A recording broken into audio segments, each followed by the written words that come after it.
నమస్తే welcome to our channel.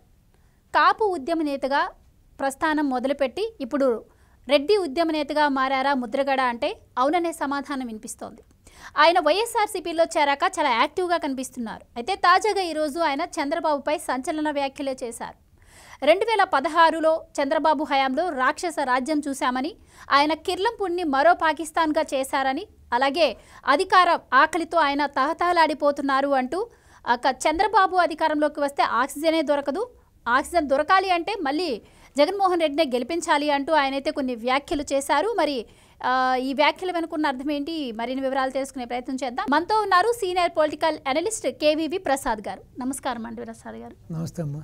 So కాపు ఉద్యమ నేతగా ఒకప్పుడు మంచి పేరే ఉందండి ముద్రగడ గారికి.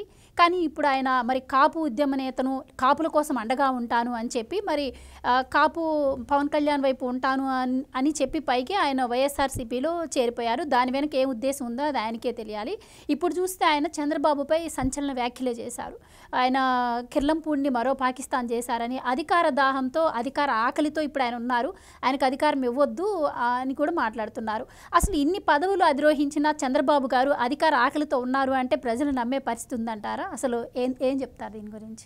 యాక్చువల్గా చెప్పాలంటే అమ్మా, చంద్రబాబు నాయుడు గారు ఐకే గుజరాల్ స్థానంలోనూ, తర్వాత దేవగౌడ స్థానంలోనూ ఇద్దరు కూడా ప్రధానమంత్రులైన స్థానంలో మొదటి ఆఫర్ ఈయనకే వచ్చింది. ఇది ప్రధానమంత్రి ఛాన్స్ వచ్చింది. అయినా సరే నిజంగా ఇప్పుడు ఈ నాయకుడు చెప్పినట్టుగా ఈయనకి రాజ్యకాంక్ష ఉండి ధనకాంక్ష ఉంటే ఇప్పుడు ప్రధానమంత్రి అనేది చాలా పెద్ద పోస్ట్ కదమ్మా దేశంలో. ఇది ఓన్లీ ఒక రాష్ట్రానికి సంబంధించింది, ఇది సీఎం అనేది. సో పిఎం అనేది ఎంటైర్ కంట్రీకి సంబంధించింది. సో ఆ రోజునే ఎగిరి గంతేసి తీసుకోవాలి కదా ఆయన. కాదు, నా రాష్ట్రం, నా ప్రజలు, నా యొక్క రాష్ట్ర అభివృద్ధి నా ఎజెండా అని చెప్పి చాలా సున్నితంగా తిరస్కరించారు ఆయన. అంత పెద్ద అవకాశం వచ్చినప్పుడు కూడా ఆయన దాన్ని చాలా సున్నితంగా దాన్ని తీసుకున్నారు ఆయన.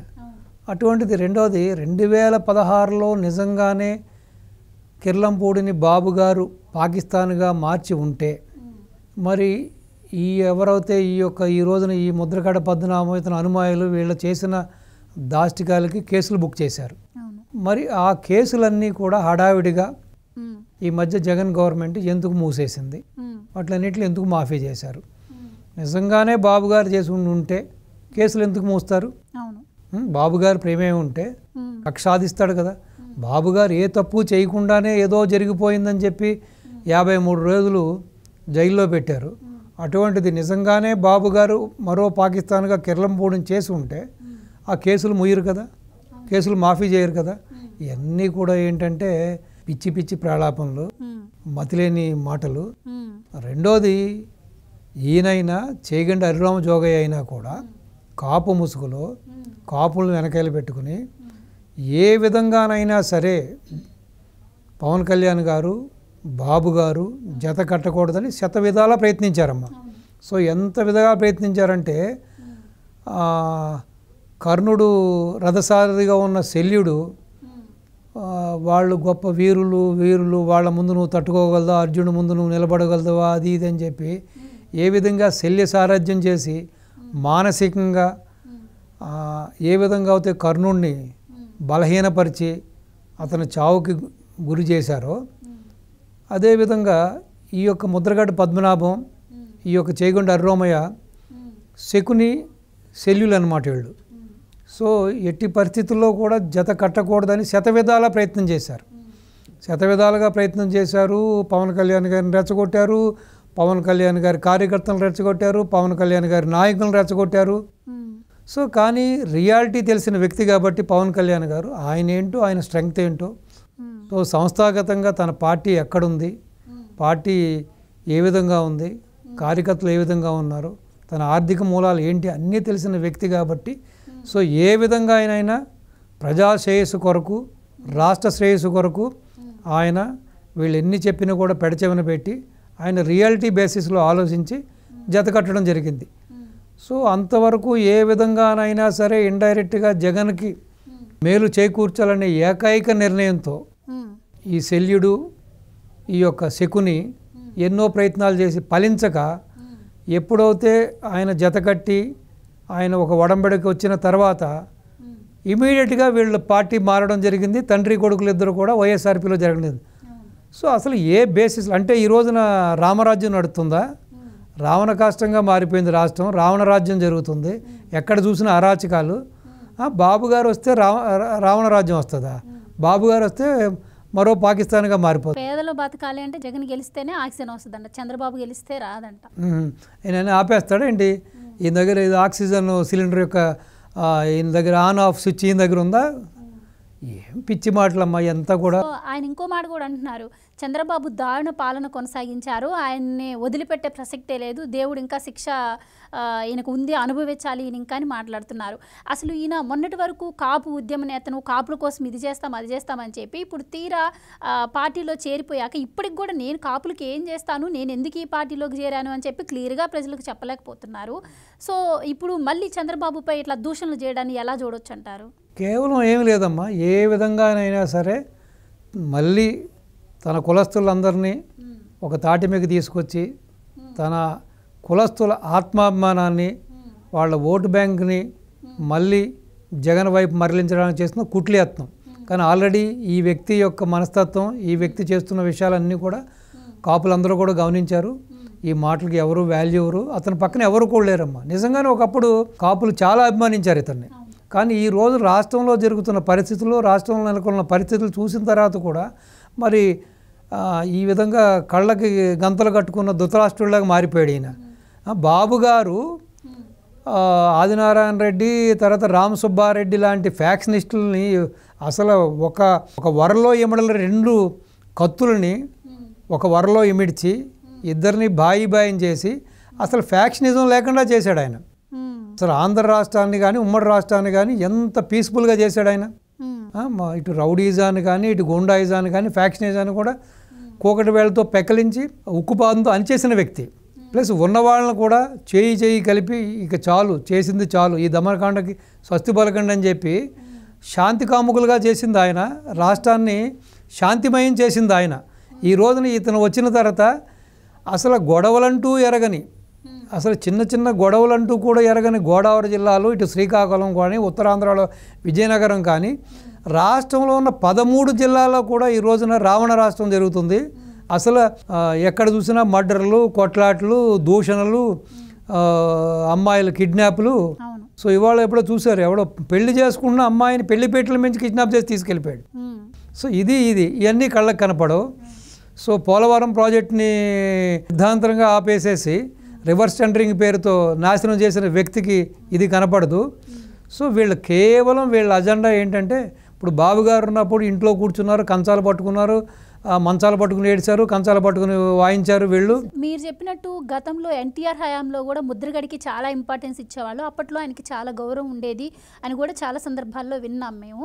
కానీ ఇప్పుడు ఎందుకు అంత పేరుని ఆయన ఇట్లా దిగజార్చుకుంటున్నారు? పదవుల కోసం అని ఏపీ ప్రజలకు తెలియదు అంటారా? 100% గమనించారమ్మా, ఏపీ ప్రజలు గమనించారు. ఎస్పెషల్లీ కాపు సామాజిక వర్గం సోదరులందరూ కూడా దీన్ని ఆల్రెడీ గమనించారు. ఇప్పుడు ఒకటమ్మా, ఒక సినిమాకి 100 కోట్ల రూపాయల రెమ్యునేషన్ తీసుకుని రోజుకి ఒక కాల్ షీట్కి 2 కోట్ల రూపాయలు తీసుకునే వ్యక్తి పవన్ కళ్యాణ్ తన సుఖాన్ని కూడా త్యజించి, తన ఆదాయాన్ని కూడా త్యజించి ఈ రోజున ప్రజలకు ఏదో చేయాలి, రాష్ట్రాన్ని కాపాడాలి, మళ్ళీ రాష్ట్రాన్ని ప్రగతి పదం నడిపించాలని చెప్పి ఒక సదుద్దేశంతో అతను బయలుదేరుతుంటే పగ్గాలు వేశారు, ఎన్నో ప్రలోభాలు గురి చేశారు, రెచ్చగొట్టారు, సెంటిమెంట్ తీసుకొచ్చారు. ఈ విధంగా ఎన్నో చేసి అవన్నీ ఫలించక ఈ రోజున నిన్న మొన్నటి వరకు చాటుమాటు వ్యవహారాలు జరిపిన ఈ ముద్రగడ్డ ఈ రోజున బహిరంగంగా ఏదో విధంగా దీనికి అడ్డుకట్ట వేయాలని మళ్ళీ జగన్ అధికారంలో తీసుకురావడానికి చేస్తున్న కుట్ల యత్నమే ఇది. అయితే ఈ ముద్రగడ చేసిన ఈ వ్యాఖ్యలు అయితే ఏవైతే ఉన్నాయో దీనిపైన సినీ ఇండస్ట్రీకి చెందినటువంటి 30 years ఇండస్ట్రీ పృథ్వీ అని పేరుంది కదా, ఆయన స్పందించడం జరిగింది. ఈ ఉత్తరాంధ్ర జిల్లాలు ఏవైతే ఉన్నాయో వీటిల్లో వైసీపీ పార్టీ 3 సీట్లు గెలిస్తే నీ ఇంట్లో నేను అంట్లు తోముతానని కూడా ఆయన సవాల్ విసిరారు. సో ఆయనకున్న పరిశ్రమలకు కావచ్చు, వీటికి కరెంటు బిల్లులు కూడా నువ్వు సరిగ్గా కట్టలేకపోయావు, 3 సీట్లు గెలిపించి చూపించు అని చెప్పి ఆయన సవాల్ విసిరారు. సో ఆయన అన్నట్టు మరి ఉత్తరాంధ్ర జిల్లాలో వైసీపీ 3 సీట్లు కూడా గెలిచే ఛాన్స్ లేదంటారా? లేదమ్మా, ఈవెన్ వెస్ట్ ఈస్ట్లో కూడా వార్ 1 side అంటున్నారు. Even west east war 1 side అంటున్నారు. అనంతపూర్ బ్రహ్మాండంగా ఉంది, ఇటు నెల్లూరు బాగుంది, ఇటు చిత్తూరు కూడా ఆల్మోస్ట్ 50-50 రేషియోకి వచ్చేసారు, కడప కూడా 50-50 రేషియోకి వచ్చింది. సో బ్రహ్మాండంగా మీకు ఆల్మోస్ట్ 13 జిల్లాల్లో కూడా గణనీయంగా పార్టీ పుంజుకుందమ్మా.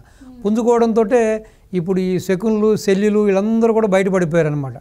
ఏదో విధంగా జగన్ను గట్టెక్కించడం కోసం వీళ్ళు చేస్తున్న కుట్లేత్తనం తప్పించి దీంట్లో నిజం లేదు. వీళ్ళు అనవసరంగా ఈ కాపు సోదరులు దీన్ని గమనించి ఇతని మాటలను పెడచెవిన పెట్టండి, ఇతను లెక్క చేయొద్దు, ఇతను కేవలం ఒక ఇడెన్ ఎజెండాతోటే పనిచేస్తున్నాడు. ఇప్పుడు అంత త్యాగం చేసి అంత చేసి తన సొంత డబ్బులు తన కష్టాజీతాన్ని ఖర్చు పెట్టి పార్టీని ఇన్ని రోజులుగా నడిపిస్తున్న వ్యక్తినే వీళ్ళు ఇన్ని మాటలు అని చెప్పి బయటకు వచ్చారంటే ఇంక దీంట్లో ఉన్న అజెండా తెలుస్తుంది కదమ్మా వీళ్ళు చేసింది. ఇప్పుడు యాక్చువల్గా చెప్పాలంటే మీరు చెప్పినట్టుగా రామారావు గారి టైం అనే కాదు, ఈ రోజు వరకు కూడా అసలు తెలుగుదేశం ఆవిర్భావం నుంచి ఈ రోజు వరకు కూడా కాపులకి అన్ని రంగాల్లోనూ సముచిత స్థానం ఇచ్చింది, గౌరవం ఇచ్చింది, సముచితమైన పదవులు ఇచ్చింది. మీరు గంటా శ్రీనివాసరావుని తీసుకోండి, ఎవరైనా తీసుకోండి, ఈవెన్ చేగొండ హరిరామజోగయ్య కానీ, ఈ ముద్రగండ పద్మనాభం కానీ, ఎర్రా నారాయణ స్వామి కానీ, ఈ విధంగా సోకాళ్ళు కాపు లీడర్స్ పెద్ద పెద్ద లీడర్స్ని ఎవరిని తీసుకున్నా అసలు వాళ్ళకి రాజకీయంగా ఒక మంచి భవిష్యత్తు ఇచ్చింది, గౌరవాన్ని ఇచ్చింది, వాళ్ళ ప్రతిష్టని ఇనుమడింప చేసింది ఓన్లీ తెలుగుదేశం. కేవలం మరి అన్నీ మర్చిపోయి ఈ విధంగా మరి ఒక కళ్ళు మూసుకున్న కబోదిలాగా మాట్లాడడం అనేది ఇది శోచనీయం అమ్మ. దీన్ని ఎవరు కూడా ఎంకరేజ్ చేయకూడదు, హర్షించకూడదు, దీన్ని అభినందించకూడదు, ఖండించాలి. ఇలాంటి వ్యక్తులు బహిష్కరించాలి, సంఘ బహిష్కరణ చేయాలి ఇతన్ని. రైట్. ఇప్పుడు పవన్ కళ్యాణ్కి ఆంధ్రప్రదేశ్లో కొంచెం క్రేజ్ పెరుగుతున్న నేపథ్యంలో, ఆయన కొంచెం మద్దతు పెరుగుతున్న నేపథ్యంలో దానికి పోటీగానే ముద్రగడని వైసీపీలోకి ఆహ్వానించి పోటీగా తీసుకొచ్చారు అని చెప్పారు. సో ఈయనైతే మరి ఇప్పుడున్న యూత్కి పవన్ కళ్యాణ్ గారి గురించి తెలుసు, మరి గతంలో ఈయన ముద్రగడ గురించి పెద్దగా తెలిసిన సందర్భాలు ఉండవు. అలాగే గతంలో సీనియర్స్కి ఇప్పుడు పవన్ కళ్యాణ్ గారి గురించి అంతగా తెలియదు, ముద్రగడ గురించి తెలుసు. సో ఈ నేపథ్యంలో మరి ఓట్ల చీలిక ఎలా ఉండే ఛాన్స్ ఉంటుందంటారు? ఇప్పుడు వైసీపీ ఏ ఉద్దేశంతో ట్రంప్ కార్డుతో ఆయన దింపిందో అది ఎంతవరకు వర్కౌట్ అవుతుందంటారు? నాకు తెలిసి పవన్ కళ్యాణ్ గారి ఇమేజ్కి, పవన్ కళ్యాణ్ గారి ఒక నిస్వార్థంగా వారు చేస్తున్న రాజకీయాలకి అన్నిటిని కూడా ఈ యూత్ అంతా గమనిస్తూ ఉన్నారు. సో ఎస్పెషలీ కాపు కులస్తులు అందరూ కూడా దీన్ని సున్నితంగా మొత్తం క్షుణ్ణంగా వాళ్ళు అధ్యయనం చేస్తూ ఉన్నారు. సో ఒక విధంగా చెప్పాలంటే నక్కకి నాగలోకానికి ఉన్నంత తేడా ఉందమ్మా ముద్రగడ్డకి పవన్ కళ్యాణ్ గారికి. ముద్రగడ్డ యొక్క వ్యవహార శైలి ఆల్రెడీ అందరూ గమనించారు. ఎప్పుడైతే అక్కడ కూటమి అక్కడ ఒకటై చేతులు కలిపారో బాబు గారు, మరుక్షణం తండ్రి కొడుకులు ఇద్దరు కూడా వైఎస్ఆర్పీ కండు కప్పుకున్నారు కదా. అక్కడే తెలుస్తుంది కదమ్మా వీళ్ళ యొక్క వ్యక్తిత్వం, దిగజారిపోయిన వ్యక్తిత్వం. ఎవడైనా ఇప్పుడు రాష్ట్రంలో చూడమ్మా ఎక్కడ చూసినా గంజాయి, డ్రగ్స్, ప్లస్ ఈ ఇల్లీగల్ లిక్కరు, ఎంతోమంది ప్రాణాలు కోల్పోతున్నారు. 5 లక్షల 6 లక్షల మంది ఇప్పటికి ఈ బ్రాందీ విస్కీలు, ఈ బూమ్ బీర్లు తాగి చనిపోయారు. ఆ గంజాయి మత్తులో మొత్తం రాష్ట్రం జోగుతుంది. ఎక్కడ చూసినా సరే కేర్ ఆఫ్ అడ్రస్ ఆంధ్రాయే. ఇది ఇండియా లెవెల్లో ఎక్కడ గంజాయి పట్టుకున్నా దానికి మూలాలు ఆంధ్రాయే. సో ఇలాంటి ఎన్ని చూసి కూడా ఇప్పుడు మెగా డిఎస్సి చేస్తున్నారు, చేయలేదు. సో ఇప్పుడు నిరుద్యోగం పెరిగిపోయింది, ఇండస్ట్రీస్ లేవు, ప్రొడక్టివిటీ లేదు, ఇప్పుడు నైపుణ్యం చేయడానికి ఎక్కడా కూడా స్కిల్ డెవలప్మెంట్ లేదు. సో ఇన్ని కళ్ళ ముందు చూస్తూ కూడా నువ్వు విజ్ఞుడివే కదా, ఒకప్పుడు విజ్ఞతతోటే ఉన్నావు కదా, ఈరోజు ఏమైంది? వయోభారంతో ఏమైనా చిన్న మెదడు చితికిపోయిందా, లేకపోతే ఏదైనా ప్రలోభం పేరుతో నువ్వు ప్రలోభాలకు గురి అయ్యావా అన్నది నువ్వే చెప్పాలి. సో ఈ రోజున నువ్వు ఈ విధంగా మాట్లాడడం అనేది శోచనీయం. సాధారణంగా మనిషి అన్న వాళ్ళు ఇప్పుడు ఏదో అట్లీస్ట్ చనిపోవడానికి ముందన్నా కొంతమందిలో పరివర్తన వస్తుంది. ఈ వ్యక్తి కాటికి కాళ్ళు చాపుకున్న తరుణంలో కూడా ఈ విధంగా ఒక కబోదిలాగా మాట్లాడడం అన్నది చాలా శోచనీయం. దీన్ని ఎవరు కూడా హర్షించకూడదు, ఎవరు కూడా ఇతని వెనకాల వెళ్ళకూడదు. సో రాష్ట్ర శ్రేయస్సు కోరే ఏ వ్యక్తి కూడా ఇతని మాటలు పెడచవన పెట్టాలి, ఇతని పక్కన పెట్టాలమ్మా. వీళ్ళంతా అవుట్డేటెడ్ అమ్మా, అవుట్డేటెడ్. ఏదో సామెత చెప్పినట్టుగా జగన్మోహన్ రెడ్డి ఏదో పిచ్చికి మీద బ్రహ్మాస్త్రం అన్నట్టుగా వీళ్ళందరినీ తీసుకొచ్చి ఏదేదో చేయాలనుకుంటున్నాడు, కానీ ఎంత కూడా జరగని పని అమ్మా.